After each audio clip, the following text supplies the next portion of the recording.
Hello and welcome back to another episode of the Ealing Road podcast, where on today's show, we're talking about another away win, 3 on the spin now for Brentford. A 1-0 win over West Ham on Saturday. Craig, how are we? Well, good start. I was muting myself already, and I look at that. Yeah, I'm absolutely fantastic, boys. I'm really glad to be back. I've missed a couple recently, but we're back. Free on the bounce. We're loving it. Loving it. Yeah, Dan, you loving it too?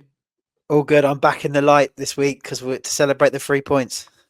Yeah, exactly. If anyone watched the last couple on YouTube, Dan was having some issues with his camera, so it looked like every time he jumped on the call, he wanted to kill someone. Maybe me, maybe someone else. I don't know. But just before we get going, remember to drop a comment down below, subscribe to the YouTube and Spotify channels, follow us on the socials at the Ealing Road on Twitter or X. I should probably say X now, and at Ealing Road Pod on Instagram. Do you boys say X or do you still say Twitter? Because it just like Still say Twitter. Are we going to go to X of the week now? X of the week. Yeah, no, that's very true. No, what? We'll move on to X of the week. This was from, and it's like one of those things that you've mentioned as well, Dan. Whenever we beat like a good team, and you just type fucking Brentford into the search bar on X. It's a similar one. We've got Michael. Don't know how to say his second name. Znedek, or obviously a West Ham fan on X, saying can't be losing to Brentford at home. Always too much of a soft touch. Plenty of times teams like Brentford come here, employ the dark arts and bully us for 3 points. Only Paqueta does it in our squad. Don't like when he does, but we need a more snide side. Teams like Brentford, boys. I don't really understand this coming from West Ham fan, considering 1 out of the 4 seasons we've been to the Premier League, we haven't left with 3 points. And on all 3 occasions where we have, Saturday included, Craig, I've always thought that West Ham were pretty shit and we were really, really good. They're one of those teams that people will consider us their bogey team, and maybe we are a bogey team for them. But it's one of the ones that I look forward to because it feels like it's a guaranteed win, like when we used to go to Stamford Bridge and we've only lost there once. So it's just one of those fun places to go so we can have a good away day. Teams like Brentford, Dan, what do you think? I don't really know what this man is referring to be honest, because in terms of dark arts and bullying teams, I don't really associate Brentford with that at all. I think he's obviously not seeing West Ham play the likes of Newcastle or Arsenal or even Forest, teams like that. We're not like that at all. We were just better than them on the day. And we're in a better place as a team than them right now. We're above them in the league. We've had great success against them in previous years. I know they've had their own league successes and European successes in the last few years, which they've done well in doing, but they're in a transition at the moment.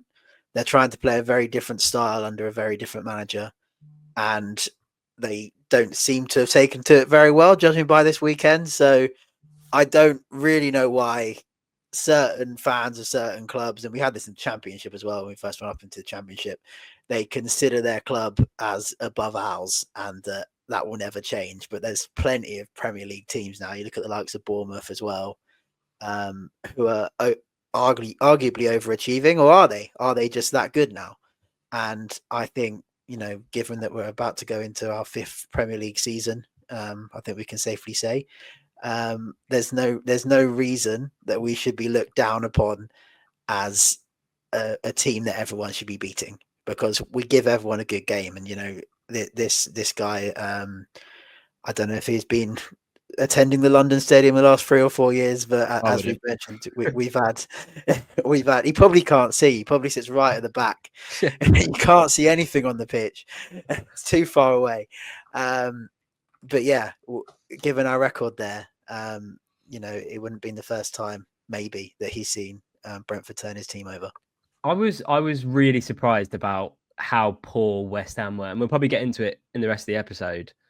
But by all accounts, I've spoken to some West Hams. I've seen them play a couple of times under Potter, and I thought they've actually, they looked very different to when they were under Lopetegui.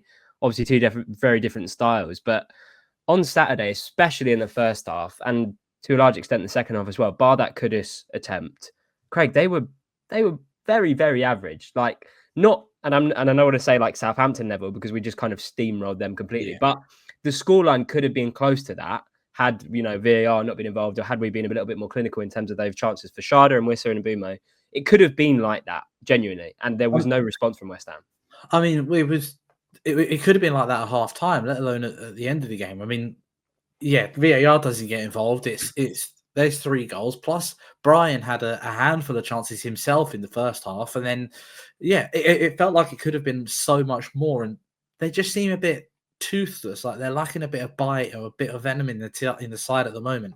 I mean, I don't know what their injury situation is like at the moment. I know that they're missing certain players, but they when you think about West Ham, I do think of them as maybe not like the most exciting team, but you know that when you play them, they're going to create chances with players like, Bowen and Antonio when he is fit and not in this situation, and Paqueta and new players like Carlos Soler and things like that as well, who are there to create chances for him, and they do it, but they just seem so toothless at the moment. Maybe it's like you said, this transition period between one manager and another manager, but that new manager bounced for them, lasted a game, and that's it. Yeah. It lasted one game. And you look at Moyes back at Everton, and they're absolutely flying now. But yeah, and they were bad. We're going to get into it. But first of all, Dan, I'll come to you. Initial thoughts: 3 away wins on the bounce. It's kind of like we've swapped our really good home form for really good away form. Like Craig was saying before we started recording, we probably need to rework that song a little bit. We only win away now. Yeah, I think it's frustrating that we're still inconsistent in terms of game to game, because now our home form's not very good and we're doing really well away. And it supports what we were kind of saying earlier in the season, that the fixture list ultimately contributed to how things were earlier in the season, because now we're playing those same teams that we beat at home and we're turning them over again away from home. But we do need to get more consistency still. We still haven't won back-to-back games this season. So hopefully with 2 away games on the spin now and hopefully a winnable game on Friday, we can put that to bed. But no, it's great for especially the fans that travel all season and go to most away games. It's pretty rough when you get to about Christmas and you've not seen us win on the road yet. So it's great for us to have these days in the Premier League. And obviously we've never done it before. We've never won 3 top flight away games in a row before, and that dates back to even when we was in the top flight previously. So yeah, it's brilliant. I thought, as you said, West Ham were terrible. I was really confused at how they set up in the first half without Ferguson. I thought they'd start Ferguson and have a focal point up front, especially when their tactics seemed to be putting a lot of balls into the box. No one was really getting onto the end of them in the first half. I thought, if you're not going to start Ferguson, then put Bowen down the middle, because he's played that role before. He can do that, and he's clearly their most dangerous player. But it looked like they went with a false 9, and they still couldn't really take control of the midfield. And it was a bit of a mess from their part. And I think Graham Potter knew that. And to his credit, he made several changes at half time, which we said at times Thomas Frank wouldn't usually do. He wouldn't usually do that at half time. I don't think I ever remember him doing anything like that at half time. And they did improve in the second half. And there was that feeling at half time that perhaps we should have been more ahead and we might regret it. But yeah, that first half, especially, we should have blown them away. And it just showed our quality and what we can do. And I don't think I've ever seen us, the way we got forward with the direct passing, the quick passing, it was, every intent was to go forward and to play through the lines. And we did that so well. I don't remember us doing it better, to be honest, this season. Yeah, I think that really kind of is epitomized by the first goal, Craig, because I mean, I know what you're saying, Dan, in terms of I haven't seen us dominate like that. I mean, bar maybe Southampton, but dominate like that and how good we were from back to front. But we were mixing it up. We were playing football at times. We were keeping possession at times. But we were going from back to front quite easily. And that first goal, I think, kind of typified that. It was great to see it come all the way from the back. But, that slick interplay between the right and then it comes over to Mbeumo, who nods it on for Sharda. It was a really, really good goal, Craig. And again, Sharda gets on the score sheet, which is, it feels like we're talking about Sharda every week for better or for worse. But I would probably go as far to say that was his best game since the hat trick against Leicester. I probably would say that. What do you reckon? I think he had a good game with Southampton as well, but maybe we're just picking these two because these are the ones that he scored in. So maybe we're just picking them because he's on the score sheet. But he's kind of, the way I'm thinking about it now is the conversations that we was having last season about Nathan Collins is he's either really good or really, really bad. And we was having this conversation so many times about Nathan Collins last year, and I know we're going to talk about him again, but Kevin Schade just either seems to be on it, and really good, or you look at him and you go, I hate him. I hate watching him play football, because when the ball goes to him and you're like, run at the player, beat the man. You know you've got the pace to get the ball past him and then get onto it. And that's what happened with a couple of the chances that he had this weekend as well. And the one when he hit the post. He gets the ball to feet, gets it past the player, beats the player for pace, and then obviously is unfortunate with the way that he hits post. But he's so hot and cold at the moment. We just need to see a runner form from him. But it's a great goal. We've scored so many goals like that this season as well, where the ball has gone so quickly from back to front, and then we create and then we score. I mean, it makes me think of the Bournemouth goal that Wissa scored to put us 3-2 up. Mm-hmm. It makes me think of the Wissa goal when against Ipswich, when we equalised for 2-2. There are so many. That's so many is 2 now apparently, but there are so many that you can think of that we score like that because we're such a quick team when we get the ball into the third. And so many times, again, and I love talking about him, is Mikael Damsgaard. When he picks the ball up in midfield, he's one of the players on the pitch that you just look at when he picks the ball up and goes, okay, we're only going one direction here, and that is forward. And there were so many, I think it is the Schade effort when he hits the post. That's a great ball from Mikael Damsgaard around the outside to the left. But it's just the way he can pick the ball up and progress it is what we saw a lot of Matty Jensen do in the Championship. Yeah, I think as well, like you mentioned, the chance for Schade when he hits the post. I believe he's now on 7 goals in 13 starts. Fact check me on that in the comments, but I think that's correct. I think I saw a tweet flying about, which is a great record. Obviously, you know, there's a caveat in that he got 3 of them in one game against Leicester, but still 7 goals in 13 starts is a really good return, especially for a player that we're not 100% convinced by yet. Yeah. But like sort of going on further in that half, and Bumo has that chance where he cuts in from the right, and you'd like when we were in that position and he was quite high up the pitch and he only had one defender in front of him, you're thinking, well, I've seen this goal before, when he cuts in and and he really catches it as well. But unfortunately, I think Areola gets down quite well. And then there was that Schade chance, but it was just, I was, like you said, Dan, I was kind of, because we went in at half time at 1-0, and I was just thinking, I put a message in the group chat to say this stinks of West Ham turning it around in the second half. But it was domination, and it was great to see that front three firing in a way that I've not seen in a while. I don't know if that's just because, I don't know, maybe it's just recency bias, but I thought the front three in particular, Schade, Wissa and Mbumo, with Damsgaard in behind them, were that West Ham just did not know what to do with them. Yeah, even Norgard and United as well. I think at times it was like we had more than one Damsgaard on the pitch, because that Brian effort where he cut inside, I believe that was from a Norgard through ball. And those are the kind of passes that we see Damsgaard make at times. And I thought them two as well, in terms of their creativity, were really good in this game. And I think given both teams were out of the FA Cup, both teams hadn't played for 2 weeks, I think it's really important that it could go one or two ways. You can use those 2 weeks to rest up, you know, still train intensely, but then when the game starts, you've got to be sharp and on it. You can't look like you haven't been doing much for 2 weeks. And I thought we looked like we were so much sharper than them, so much more intense than them. We got to every ball. At one point, I think someone was on the floor, wasn't it? Wissa was on the floor, and he was like still winning the ball and still managing to flick it on. It was brilliant, and it's a dynamic front three, and you know that they all offer something different. Even Kevin Schade, I really hope we don't lose him in the summer, to be honest, because in a couple of years, you know, I think we want to see him at his best, and I think when he gets to his best, I think he could be unbelievable, to be honest, because of all of his attributes, and he shows it at times. Again, here in the air, he flicked one on to Wissa at one stage, and Wissa didn't quite get a shot away, but we've seen Wissa score that sort of goal before. They all complement each other really well when they're on it. Wissa's not afraid to come deep and play the ball in behind, and obviously Mbumo and Schade are so quick. It was complete almost, and the West Ham midfield and defence really just didn't know who to pick up, where to pick them up, and they were just completely overrun in that first half. We knew what would happen in the second half.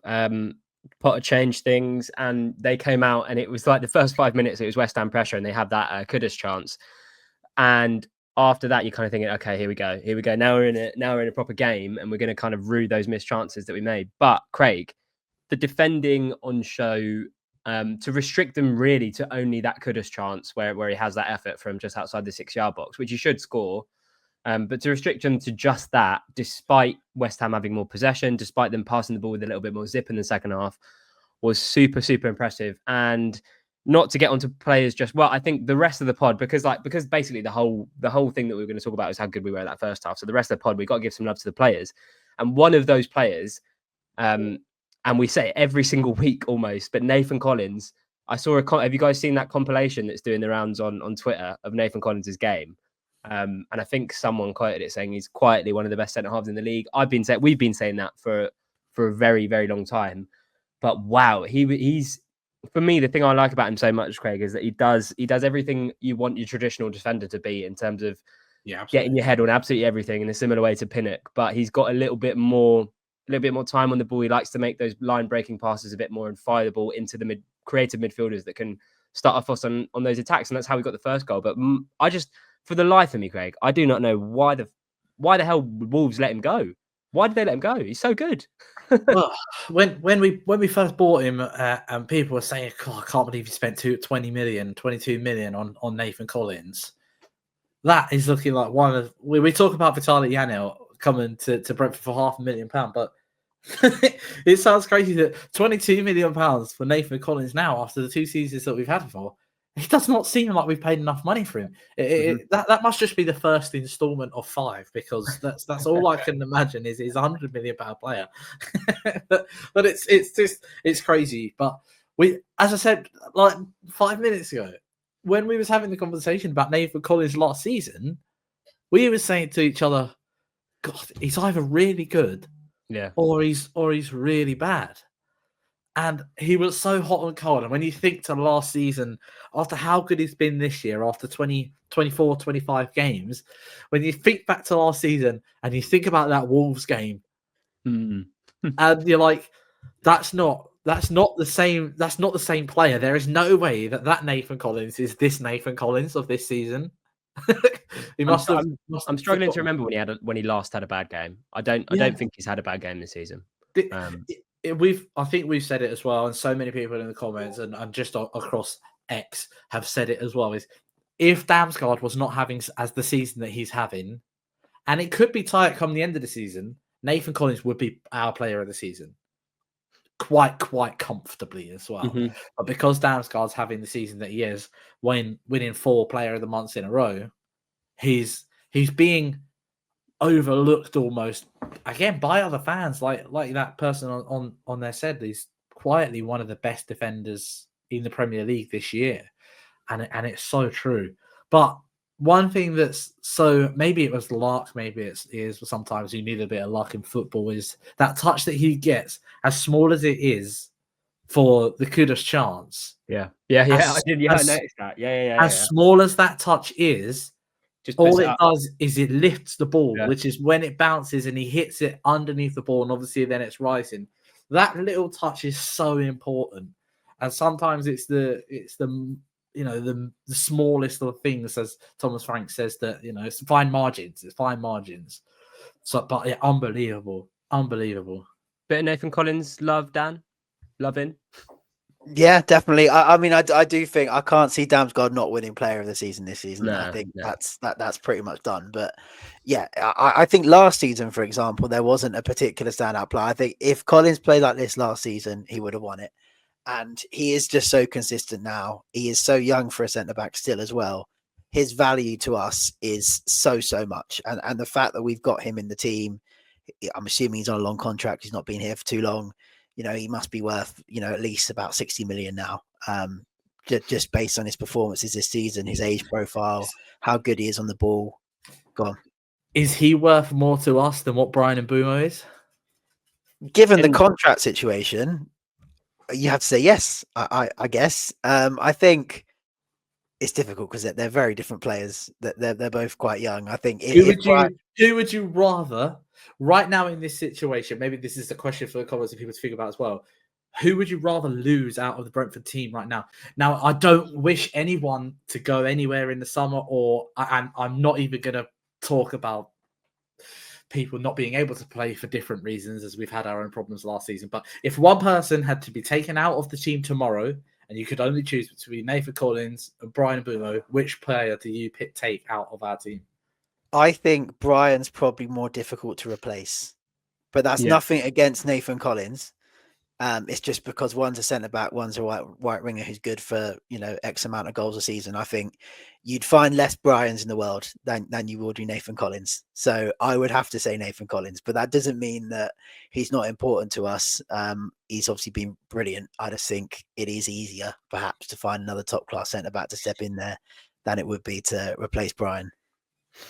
I agree as well. I think Collins, they're both so important. I think definitely the club is thinking, and I think if Brian's still at Brentford next season, I'd be so surprised.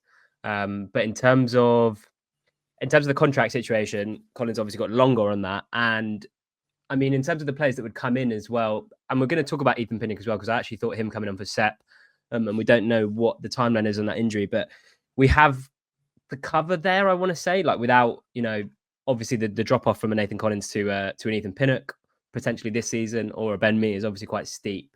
But I would say Brentford's hit rate in terms of that front line is probably, I don't know, there's more jeopardy there because of what Brian gives you in terms of goals. But let's talk about some other players. Craig, you wanted to talk about the Bowen penalty shout, which is going to give me a nice segue into some KLP chat. But on first viewing, I didn't think it was. But I mean, I've not seen it again, so I don't know. What do you think? You thought it was? So I put it in our running order.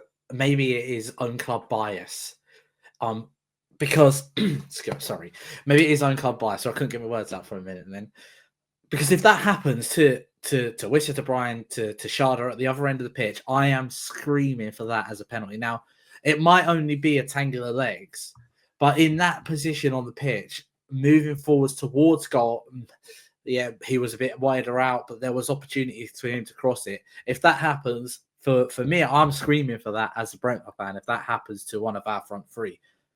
But as a Brentford fan, I can understand why the referee didn't give it. Probably one of those that if it was given, it might have stayed given, but as it wasn't, it wasn't. Probably. Yeah, because if it gives it, VAR doesn't really overturn that, does it? It's a very clear tangle of legs, but maybe KLP gets a bit too close to him in the penalty area. But I'm glad it didn't happen. But those two, it was a good battle all day. One that I thought KLP definitely 110% got the better of. And there was a little bit of history there as well because they both came from Hull. I think when Bowen had that amazing season, KLP was still coming through the ranks or had made a couple of senior appearances at Hull as well. But Dan, just is he a left back now? I just think I think he just is a left back because he's just been a revelation. I think so. He's worryingly good there, and obviously, whenever we criticise him, it's his end product. And he had another shot in the second half where, again, he tried to curl it, but ended up curling it straight at Areola. So, in terms of his strength, weirdly, I do think he's a left back. I think, in terms of being in that final third, he's not quite decisive enough. He's not quite accurate enough with his final delivery. But at left back, I mean, a few weeks ago we kept Salah quiet.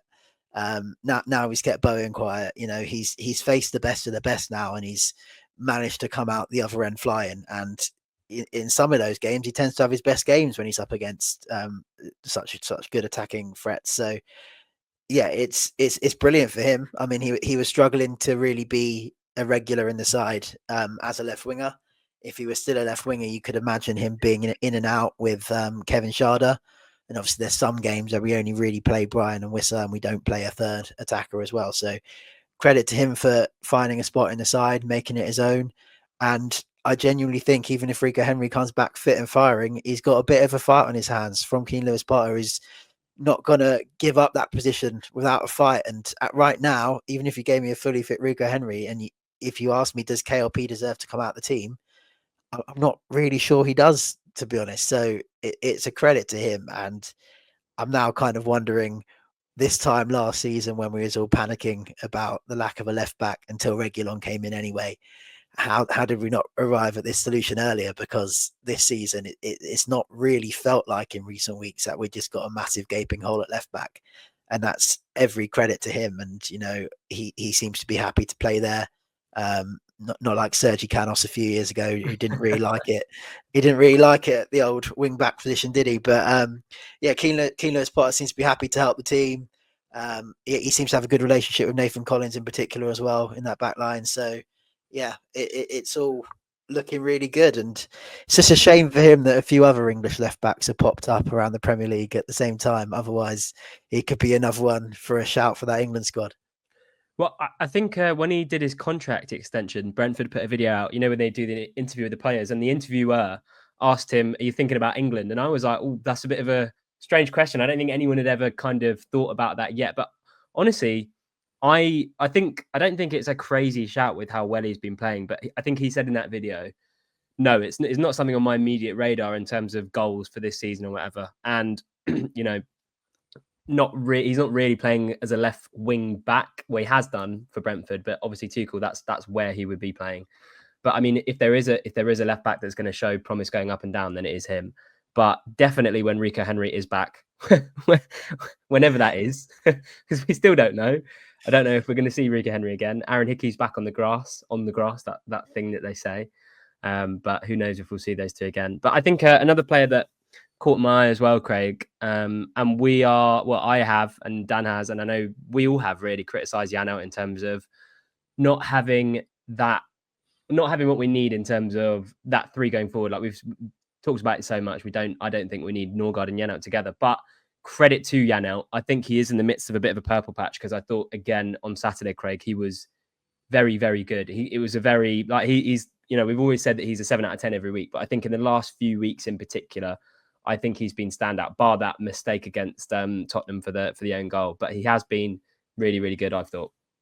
Yeah, we criticise players when we don't feel like they're up to scratch. Maybe we say that he's not the most fantastic of football players, but the chance that he created for the goal in which Wissers was ruled out for offside is absolutely fantastic. The way that he beats the player, receives the ball back, and does the smart thing and lays it off for a player next to him is incredibly smart football work. But we don't. Maybe this is a bit of criticism in a compliment sandwich. Is that he doesn't do it? He doesn't do it frequently enough. Like the football side of it, we don't see that frequently enough. We know that he is capable of doing it, and we know that he obviously feels comfortable enough doing it because we've just seen it at the weekend. But he doesn't seem to do it more like as often as what he should. But credit where credit's due. I thought he was absolutely brilliant on Saturday, and it was one of his most progressive plays that I've seen him do for us in throughout a 90 minutes, where he's picking the ball up and his only direction is forward, which is really good. And if he can carry that on, just keep doing a bit more of that, then yeah, we'll probably be having more conversations in which we're giving him, you know, the compliments and the support in which he deserves. Not that we haven't supported him. But it's just, yeah, the fine line, you know, criticism is what we do. It's what we do. We criticize people on the pod. But when they play well, we give them their just rewards. Any other players you wanted to mention? I thought it might be nice to talk about Ethan Pinnock, who I don't think put a foot wrong, Dan, when he came on. Obviously, we don't know the extent of Sepp Vandenberg's injury, but it was nice to see Pinnock come back on and kind of step into the role. And I feel like we've said it. I feel like everyone's saying it.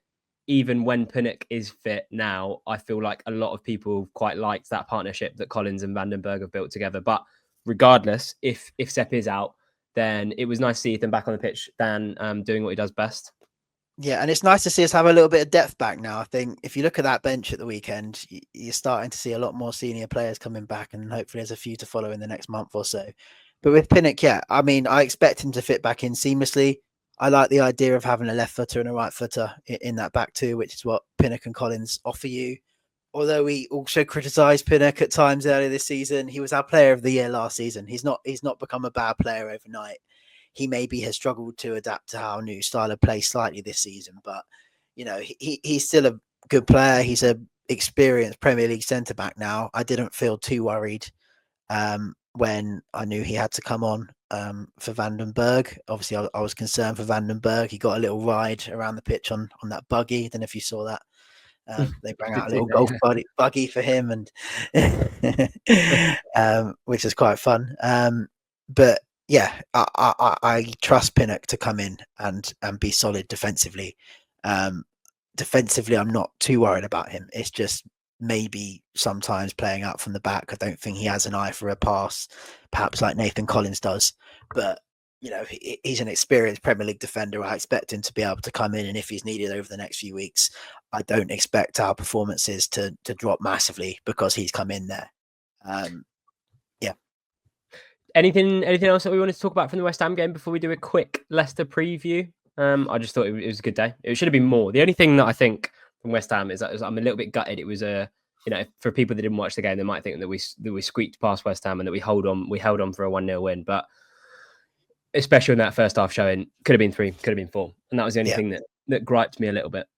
The finishing and the final shot needs to be a little bit better. I think obviously the Brian and Bumo chance, I feel like he's tried to go at the keeper's near post a lot recently. And that's not the traditional finish. I know a lot of players are doing that, but I feel like maybe he's trying to go for that near post a bit too much almost at the moment. He needs to vary maybe his finishes a bit more. I thought there was a couple of occasions right at the end of the first half, he took a volley, I think, on first time, whereas really I think he had a bit of time to take it down and pick the right finish. Again, with the first offside goal, could Brian have taken it on himself and curled it home? Obviously, Kevin Shardo, even the goal itself was a little bit messy if we're being critical. But up until that final area, you can't criticise the players. And on another day, perhaps, yes, we could be regretting missing those chances. But apart from some small decision making, I think, we could have been out of sight. For sure. Second clean sheet victory of the season. I know. Second away from home as well. Who would have thought? Away from home as well. And I saw that this might be a little bit of a tangent away from us, but I saw that people were putting Mark Flecken in their team of the week for this week. And I don't know if anyone else has watched any highlights from any other game this season, but you have to feel sorry. I think his name's Alex Palmer, plays for Ipswich. Because what a few saves he made in that game. Flecken gets player of the match. Now gets team of the week. I absolutely, I'm all for that because I want the Brentford players there. But man, if you're that Ipswich goalie, you got to feel a bit hard done by, aren't you? Jesus Christ. His save at the end of that Villa game where that quick reaction, unbelievable. What a save that is. That was crazy. Leicester up next, boys. Time for 4 wins in a row on the spin away from home, Dan? Should be. On paper, it should be. I mean, if we can go to Palace and we can go to West Ham, perform as we have done, then there's no reason we can't do the same here. I think they're quite a poor team. I think they're probably even poorer now than they were under Steve Cooper. I don't think going to Van Nistelrooy's worked out for them at all, really. I don't think their home atmosphere is great at the moment. I think a lot of their fans are very frustrated with the ownership and the fact that they haven't built on the success they had in the past and they haven't invested money properly. Of course, there'll be a team fighting for their lives, and it's getting to that stage now where they really, really need a win. So we've got to turn up and we've got to want it as much as them. There's a danger, I suppose, as you go into the last 10, 15 games for teams in the middle, and you normally see it with teams in the middle that they are prone to a bad run simply because they don't have an awful lot to play for, and maybe that gives the other team an extra percentage or two. But in terms of how we can play, sure, I think we go into it as favourites, and I think we should be looking to put in place a similar game plan to when we went to Southampton. We've been quite good this season against teams that we perhaps should be expected to beat. And if we don't win, there'll be a few Brentford fans on X, I'm sure, saying we should be beating teams like Leicester. So I'm cautious of it, but there's every chance that we do go there and win. And we've not won back-to-back games this season, so it's an opportunity to keep up the consistency. And we need to do this if we are going to get into the top 10 and really make a statement ahead of that Everton game at home, which will be tough, but we're at home. And if we go into that on the back of 2 wins, you never know.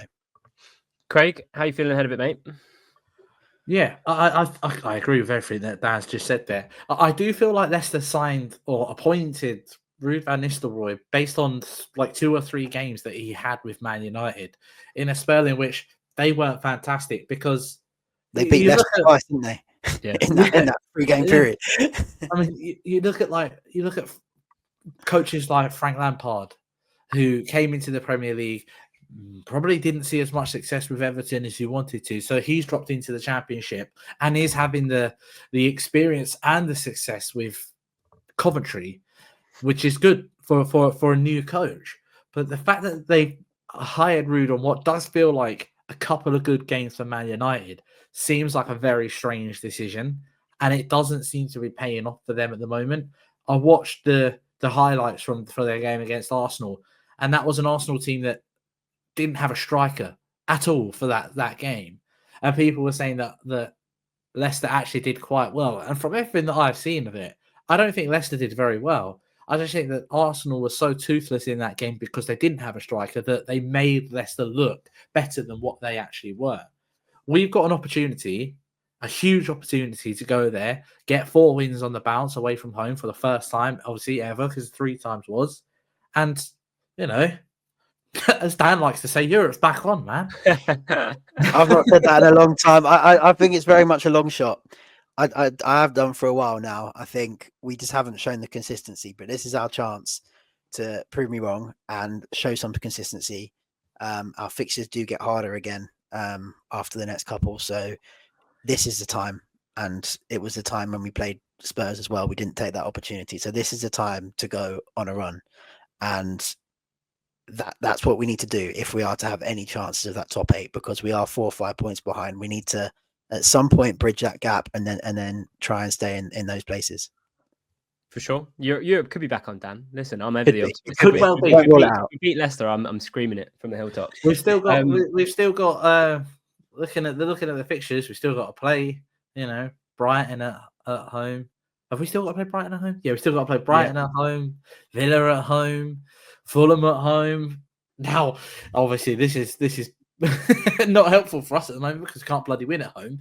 But so yeah, but then saying that we've got to play Arsenal away, Forest away. No, it's going to be difficult. Difficult running. But listen, if we can pull a couple of results together, starting on Friday night.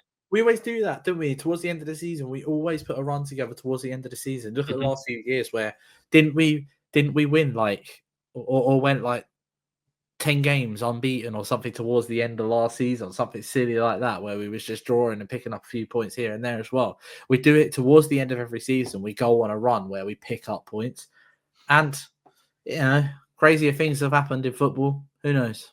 Exactly. Who knows? Let's hope. That would be a good point to round off today's podcast. We'll be back with a Leicester preview in midweek. I think it would be good to kind of get the inside track on some of that disgruntlement from the fans that Dan mentioned. There were a few protests at their last game. So getting the kind of scoop on them and where they are in the league at the moment will be good. So keep your eyes peeled for that. There'll also be a full-time analysis of the West Ham game on my channel, which will come out either tomorrow or the day after. The link for that channel is in the description of this video. And also, just before we go, guys, remember to drop a comment down below with your thoughts ahead of the Leicester game. Subscribe to the YouTube and Spotify channels. And also give us a follow on the socials at Ealing Road on X and at Ealing Road Pod on Instagram. Gents, an absolute pleasure as always. Up the bees.